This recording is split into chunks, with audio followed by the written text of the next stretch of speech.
A minha sogra me disse para entregar meu filho a ela depois que meu marido faleceu em um acidente, mas eu disse não. No dia seguinte, meu filho desapareceu, então chamei a polícia. Agora ela está acusada de sequestro. Tenho 32 anos e sou mulher. Sou órfã. Disseram-me que minha mãe me abandonou em uma estação de bombeiros quando eu era apenas um bebê. Nem sei meu verdadeiro aniversário e nunca conheci nem tentei descobrir nada sobre meus pais biológicos. Minha criação foi longe de ser convencional, pois cresci sem uma família, pulando entre vários orfanatos. No entanto, as coisas mudaram quando fiz 11 anos. Um casal sem filhos, chamado Sr. e Sra. Williams, a propósito, inventei esses nomes, assim como todos os outros nomes, para que ninguém pudesse encontrá-los. Veio ao nosso orfanato para procurar possíveis crianças para adotar. De alguma forma, me escolheram e a Sra. Williams parecia muito entusiasmada em me adotar. A papelada levou algum tempo, mas quando tudo foi finalizado, pensei que minha vida mudaria para melhor. Foi uma sensação estranha finalmente deixar um orfanato e ir com eles para a casa deles.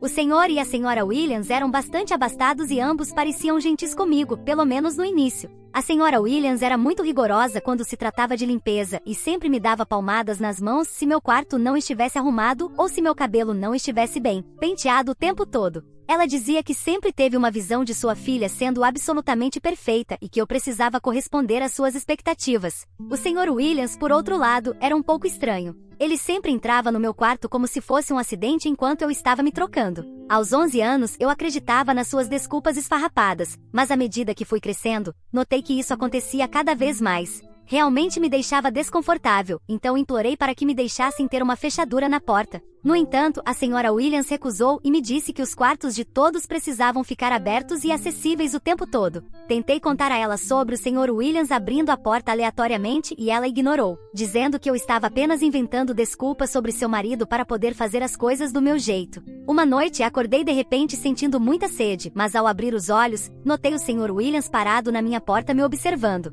Gritei de medo e ele saiu correndo em pânico. Meu grito deve ter acordado a Sra. Williams porque ela entrou correndo no meu quarto e foi quando contei a ela que seu marido estava me observando. Suponho que minha expressão de pânico pode tê-la convencido porque ela parecia furiosa e desceu as escadas para falar com seu marido, que fingia assistir a um jogo de futebol como costumava fazer. No dia seguinte, ela chamou um de seus vizinhos para ajudar a colocar uma fechadura na minha porta e pela primeira vez em muito tempo me senti segura. No entanto, ela me fez prometer que só manteria a porta trancada à noite ou enquanto estivesse me trocando durante o dia, o que aceitei de bom grado. Quando criança, era bastante difícil para mim entender o que o Sr. Williams estava fazendo porque é preciso entender que ninguém me ensinou que o que ele estava fazendo era repugnante. Tudo que eu sabia era como isso me fazia sentir. Gostaria de poder escrever que ele aprendeu a lição e mudou para melhor, mas ele não mudou. Embora agora ele não pudesse mais invadir meu quarto durante meus momentos vulneráveis, ele me fazia perguntas desconfortáveis sempre que a Sra. Williams não estava por perto. A intuição de uma mulher nunca está errada e aprendi a confiar no meu instinto. Portanto, sempre que a Sra. Williams saía para fazer compras, eu me trancava no meu quarto ou encontrava uma desculpa para sair e passar tempo com outras crianças da minha vizinhança. Suponho que passar tempo com outras pessoas da minha faixa etária me fez perceber o quanto a vida delas era melhor do que a minha. Eles tinham pais a quem podiam correr em busca de conforto e que não os faziam se sentir desconfortáveis. Eles tinham mães que constantemente os vigiavam e traziam lanches ou água. Embora eu soubesse que precisava me sentir grata por o Senhor e a Sra. Williams me adotarem e me darem uma vida muito melhor do que a que eu tinha no meu orfanato, ainda desejava todos os dias poder receber amor e conforto como outras crianças faziam tão facilmente. Acho que é por isso que, à medida que cresci, me envolvi com as pessoas erradas na escola. Estava tão focada em ser aceita por outras pessoas que não me importava muito com minha reputação. Assim, envolvi-me com viciados em drogas e metanfetamina que achavam que matar aula e não fazer a lição de casa era divertido. Gostaria de poder voltar no tempo e dar um tapa na minha própria cabeça, mas acho que tudo acontece por uma razão.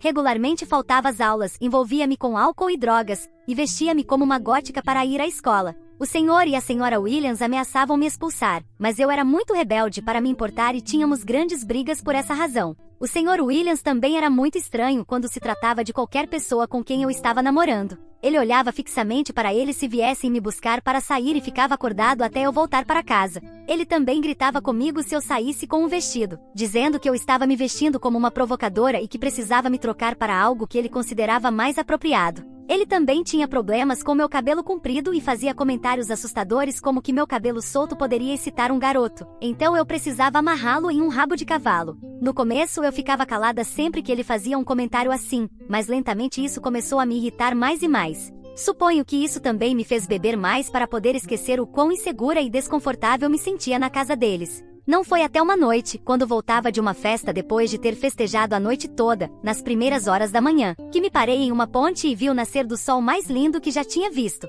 Não sei o que foi, mas me fez chorar e chorar. Sei que isso não soa como um momento dramático, mas entendi então que a razão pela qual era tão rebelde era porque odiava minha vida e odiava todos e tudo nela. Se continuasse nesse caminho, um dia acabaria morta como os outros alcoólatras e viciados em metanfetamina da minha cidade. Soube então que precisava fazer algo a respeito. Precisava fugir dessa cidade e dessas pessoas. Não posso dizer que a mudança aconteceu da noite para o dia, mas parei de festejar e me concentrei nos estudos. Perdi muitos amigos, mas pelo menos minhas notas melhoraram. O senhor e a senhora Williams ficaram felizes em ver uma mudança positiva em mim, mas sabia que não estava fazendo isso por eles, estava fazendo isso por mim. Quando finalmente me formei no ensino médio, senti que finalmente havia superado um grande obstáculo na minha vida. Embora minhas notas não fossem dignas de Stanford, eram boas o suficiente para eu ingressar em uma faculdade decente. No entanto, foi então que o senhor e a senhora Williams mostraram suas verdadeiras cores. Eles se recusaram a me permitir candidatar a qualquer faculdade fora da cidade.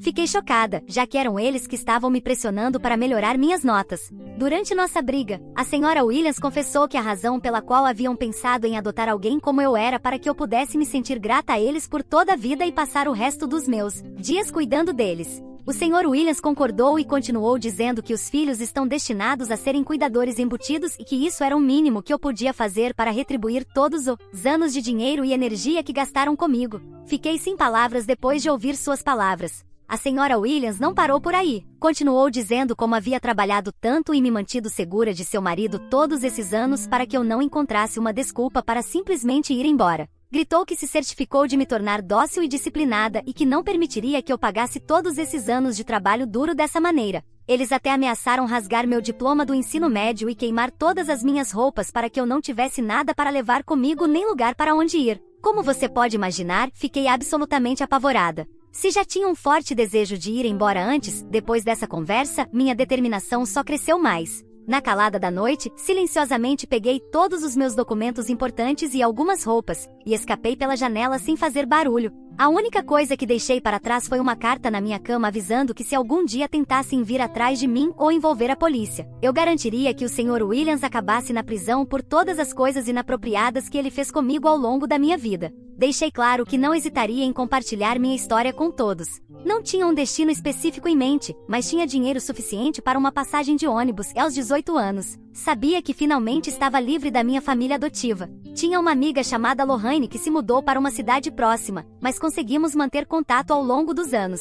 Decidi que a casa dela era o único lugar para onde poderia ir, pelo menos até conseguir um novo plano. Quando cheguei à porta dela nas primeiras horas da manhã, com uma aparência desleixada em minha bolsa, definitivamente devia parecer uma fugitiva que eu era. No entanto, Lorraine e seus pais me deram uma recepção calorosa. Ela estava tão animada em me ver e não parava de me abraçar. Seus pais me fizeram algumas perguntas aqui e ali ao ver todas as minhas roupas, e respondi da maneira mais sincera possível. Suponho que perceberam que eu havia fugido de casa, mas não me pressionaram muito para contar tudo. Perguntei se poderia ficar com eles pelos próximos dias e eles concordaram prontamente. Senti-me tão segura e confortável na casa deles. Enquanto ficava com Lorraine no quarto dela, trabalhei arduamente para me candidatar a várias faculdades, tentando me concentrar em construir um futuro mais brilhante. Todas as manhãs, ela e eu nos candidatávamos a faculdades e escrevíamos nossos ensaios. Então, à tarde, ela me levava para conhecer seus amigos na cidade. Caminhávamos ou nadávamos em lagos, e sentia que finalmente podia respirar na minha vida.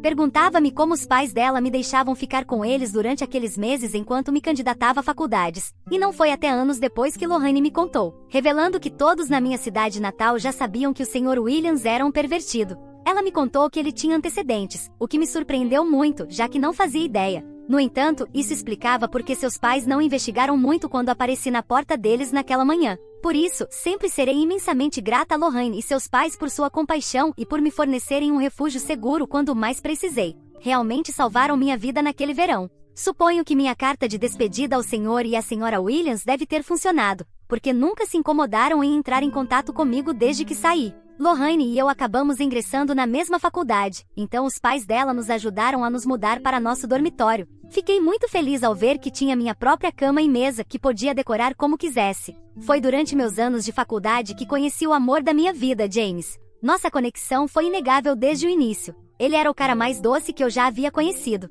Conversar com ele me fazia sentir borboletas no estômago. Inicialmente nos tornamos amigos até que uma noite, quando saímos para ver um filme, ele me deixou em meu dormitório e me beijou de repente. Rimos e passamos a noite toda conversando. É um dos meus melhores lembranças. James sabia tudo sobre o meu passado e nunca me julgou por isso. Ficou furioso com o quão pervertido era minha família adotiva, mas ficou feliz que eu tivesse cortado todo o contato com eles. Ele também me contou sobre sua família. Sua mãe Marta foi mãe solteira por muito tempo antes de conhecer seu atual marido. Marta havia perdido seu primeiro marido, que era o pai de James, em um acidente de carro quando James era muito jovem. Ele me contou sobre o quanto amava e respeitava sua mãe, já que a viu lutar para pagar as contas e garantir que ele recebesse uma boa educação. Entendi sua adoração, já que também estava maravilhada com o quão forte ela era após perder o marido e criar o filho sozinha. James me contou como, quando estava no ensino médio, Marta finalmente conheceu Dean, com quem se casaria, e ele era o padrasto de James. Segundo ele, tinham um bom relacionamento e, em geral, sua vida familiar parecia muito melhor do que a minha.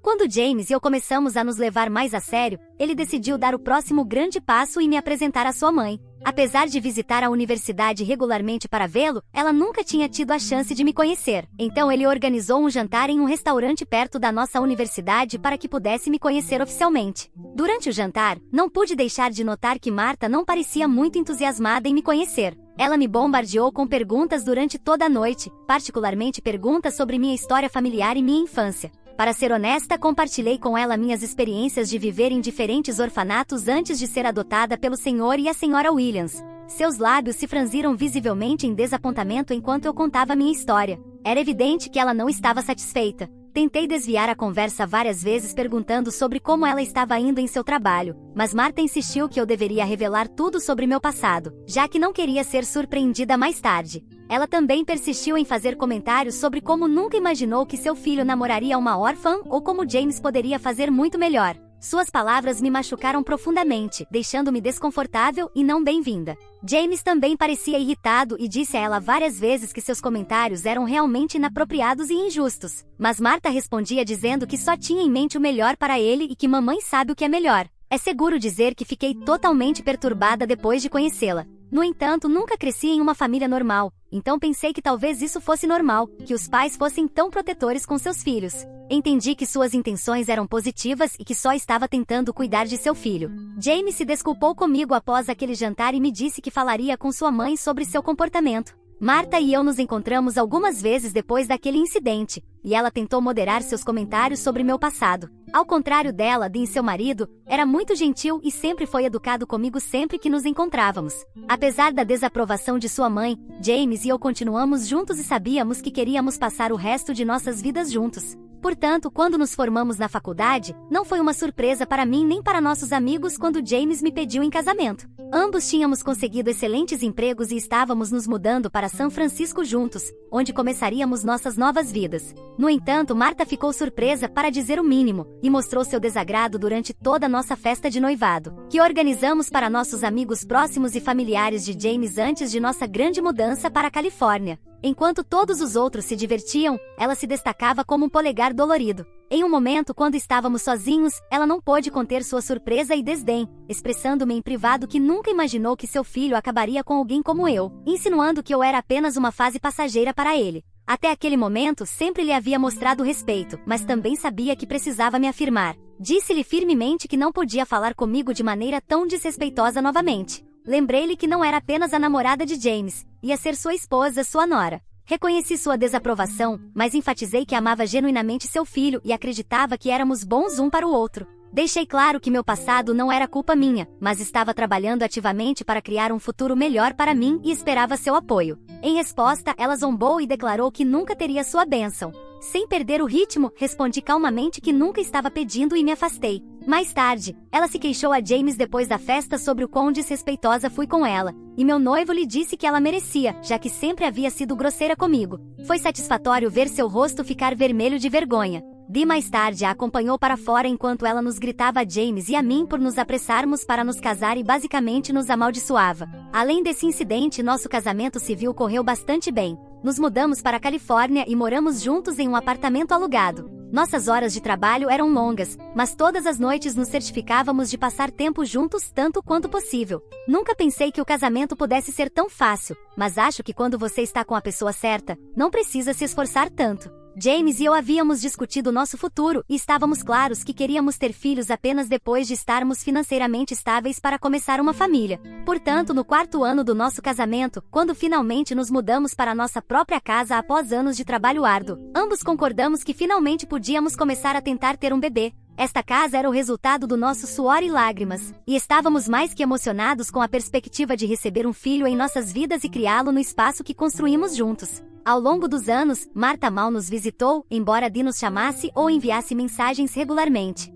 Claramente, Martha ainda guardava rancor, mas tudo mudou quando finalmente fiquei grávida. Assim que ela soube da notícia, ligou para James exigindo que se mudasse com nós nos últimos meses da minha gravidez para poder cuidar do seu neto e que também fosse permitida na sala de parto para supervisionar. Tanto James quanto eu recusamos todas as suas demandas, e James até lhe disse o quão louca ela estava por sequer nos pedir isso, o que desencadeou mais uma briga entre eles. Martha continuou dizendo que isso é o que os avós fazem pelos seus netos e que se eu fosse uma boa mãe, deveria pelo menos permitir que ela visse seu neto nascer na sala de parto. Basta dizer que meu marido lidou com sua mãe louca e não foi permitida visitar até que nosso filho completou 5 semanas. Durante esse tempo, eu estava em licença maternidade enquanto James ainda trabalhava, mas todas as noites voltava para casa e dava banho em nosso filho e o colocava para dormir. Ambos estávamos cansados, mas ao mesmo tempo ser pai te dá tanta felicidade. Todo o amor e atenção que nunca recebi quando era criança me tornava uma boa mãe e pensei que estava fazendo um bom trabalho em geral. No entanto, quando Martha veio nos visitar, sua opinião era diferente. Ela tinha reclamações sobre tudo, começando porque eu ainda estava amamentando, porque o bebê dormia separadamente no berçário e não comigo na cama, e porque não vestia meu filho dessa ou daquela maneira, que em geral eram coisas insignificantes. Ela insistiu em ficar conosco por algumas semanas e esses dias foram dos mais miseráveis da minha vida. Discutia comigo sobre tudo e até insistia em colocar uma câmera de bebê no berçário para poder vigiar o bebê o tempo todo. Eu estava exausta durante esse tempo, então não tinha energia para discutir muito com ela. No entanto, as coisas pioraram rapidamente com o passar dos dias, quando Martha não fazia absolutamente nada para me ajudar na casa. Nem sequer levantava as mãos para lavar a louça ou dobrar a roupa. Se eu estava cuidando do meu bebê chorando e pedia ajuda com um prato que estava sendo cozido na cozinha, ela dizia em voz alta como ninguém a ajudou quando estava criando James e que eu precisava fazer as coisas por conta própria. Sua presença adicionava uma carga extra sobre mim, já que agora tinha mais uma boca para alimentar e ela também tinha problemas com meu estilo de cozinha, já que sentia que cozinhar apenas 1 ou 2 pratos não era suficiente para alimentar seu filho. Disse a James que já não aguentava mais e ele pediu a Martha para ir embora no dia seguinte, o que a ofendeu profundamente. Ela gritou que merecia passar tempo com seu neto e que não podíamos mantê-la longe dele. Quando James apontou que nunca havia levantado um dedo para me ajudar na casa, o que é o que geralmente fazem os entes queridos quando visitam novos pais, Martha se queixou de que eu estava sendo uma mãe ruim que não trabalhava o suficiente na casa e que por isso queria me ensinar uma lição. Basta dizer que James a expulsou de casa no dia seguinte, apesar de seus protestos. Depois que Dee a pegou, ela me enviou múltiplas mensagens de texto dizendo que eu era a razão de toda a discórdia na família dela e em uma das mensagens, até desejou que eu tivesse morrido ao dar à luz. Sua raiva e ódio por mim eram tão fortes que James e eu discutimos e concordamos que precisávamos cortar todo o contato com ela imediatamente. Informamos Dee sobre nossa intenção e ele surpreendentemente entendeu. Por isso não estive em contato com minha sogra nos últimos 4 meses e pensei que continuaria assim. No entanto, minha vida deu uma reviravolta quando recebi uma chamada do hospital dizendo que meu marido havia sofrido um acidente enquanto andava de bicicleta. No início, meu cérebro não funcionava e eu me recusava a acreditar que a chamada era sobre James. Lembro-me de desmoronar no chão enquanto segurava meu filho e sentia meu corpo entorpecido. Sabia que precisava ir ao hospital, então liguei para uma das minhas colegas de trabalho para vir cuidar do meu filho e felizmente ela aceitou. Não entrarei em detalhes sobre como me senti ao ver o corpo sem vida do meu marido no necrotério, mas desmaiei devido à dor excruciante. A chamada mais dolorosa que tive que fazer logo após identificar seu corpo foi para Martha para informá-la sobre a morte de seu filho. Seus gritos de dor ainda ressoam nos meus ouvidos. Depois de saber da notícia, meus amigos e os familiares de James se apressaram para vir para a Califórnia para estar ao meu lado e do meu filho.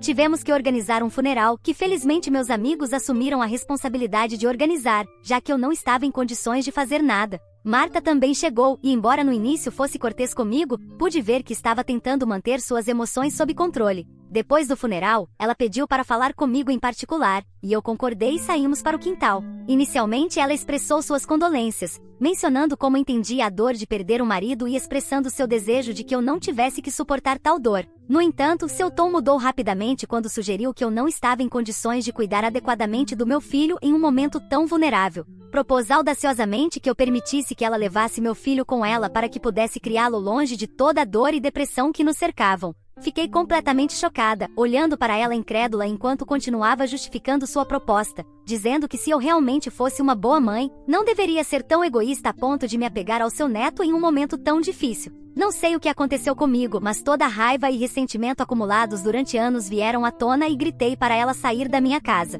Minha voz ressoou tão alto que os convidados dentro de casa se viraram preocupados. Meus amigos correram ao meu lado e quando contei sobre a demanda absurda de Marta, olharam para ela com uma mistura de horror e desgosto. Marta começou a gritar de volta, mas meus amigos intervieram, escoltando-a firmemente para fora de casa. Insistiram que seu comportamento comigo estava longe de ser normal e a instaram a buscar ajuda profissional. Quando os outros souberam, todos concordaram que talvez Marta estivesse tendo um colapso mental após perder seu filho e que eu deveria simplesmente ignorar suas demandas. Todos concordaram que não deveria deixá-la entrar, já que a casa agora me pertencia de qualquer maneira. Aquela noite beijei meu filho e fui para a cama, ainda chocada com a perda do meu marido e a demanda absurda de sua mãe. Imagine meu choque quando acordei na manhã seguinte e descobri que meu filho não estava no berço. Chamei a polícia enquanto procurava freneticamente em toda a casa pelo meu filho. Só quando os policiais chegaram à casa e me perguntaram se eu conhecia alguém que poderia ter levado meu filho enquanto eu dormia, percebi. Isso tinha que ser obra de Marta. Ela era a única que tinha nossa chave de emergência, que lhe havíamos dado anos atrás em caso de emergência. Relatei o encontro perturbador do dia anterior, detalhando sua demanda chocante de levar meu filho. Sem hesitar, os policiais entraram em ação, enviando uma equipe para o endereço de Marta. Para meu imenso alívio, encontraram meu filho lá são e salvo. No entanto, Marta foi presa e acusada de sequestro e invasão de propriedade. Ela insistia aos policiais que era apenas uma brincadeira e que tinha todo o direito de passar tempo com seu neto. Como você pode imaginar, essa notícia se tornou viral e as pessoas que me conhecem têm me ligado chocadas. Meus amigos e familiares reconhecem Marta nas notícias e não podem acreditar que ela teve a audácia de sequestrar meu filho. Embora a maioria deles concorde que fiz bem em apresentar acusações, alguns dos familiares de Marta e seu marido, Dean, acreditam que Marta está passando por um momento difícil e que eu deveria deixar passar. Dee até prometeu que a internaria em um hospital psiquiátrico para que ela pudesse se recuperar. Então Reddit, sou a vilã por apresentar acusações contra minha sogra por levar meu filho?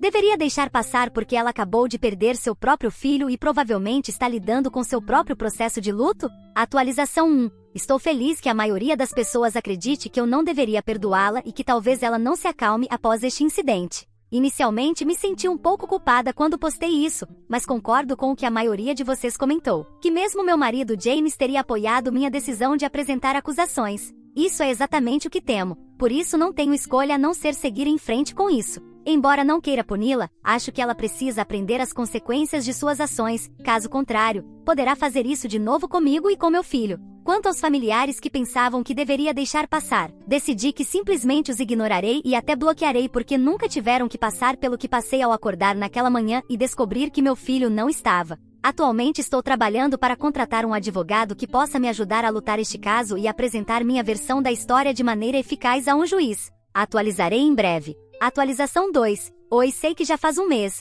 mas estava ocupada com muitas coisas. Primeiro, ouvi o conselho de todos e troquei todas as fechaduras da minha casa. Também instalei uma câmera na minha porta e no quintal por precaução. Encontrei um advogado que me ajudou a obter uma ordem de restrição contra Marta para que ela nunca possa se aproximar de nós. Admito que isso me fez sentir muito melhor e mais segura. Meu advogado está confiante de que venceremos este caso, já que os fatos são bastante claros. No entanto, isso me dá muita ansiedade. Atualizarei se e quando este caso for resolvido. Atualização 3. Como prometido, finalmente estou atualizando todo sobre o caso em andamento contra minha sogra que tentou sequestrar meu filho. Esses últimos 7 meses foram exaustivos, mas parece que finalmente valeu a pena. Sem entrar em muitos detalhes por razões legais, minha sogra foi condenada a 3 anos de prisão. Como era de se esperar, ela e seu advogado fizeram o possível para apresentar uma história comovente sobre como só tinha boas intenções e estava brincando. Mas felizmente o juiz viu através de todas essas mentiras e não deixou suas ações impunes. Também ajudou que meu advogado mostrasse ao juiz todas as mensagens de texto anteriores que Marta me havia enviado ao longo dos anos, que também incluíam a mensagem em que desejava que eu estivesse morta. Nenhuma vez Marta me olhou ou se desculpou, mesmo quando o juiz perguntou se ela queria me dizer algo antes da sentença. Isso só me faz sentir grata por ter decidido seguir em frente com o caso contra ela. Pelo menos agora, meu filho e eu podemos dormir tranquilos à noite.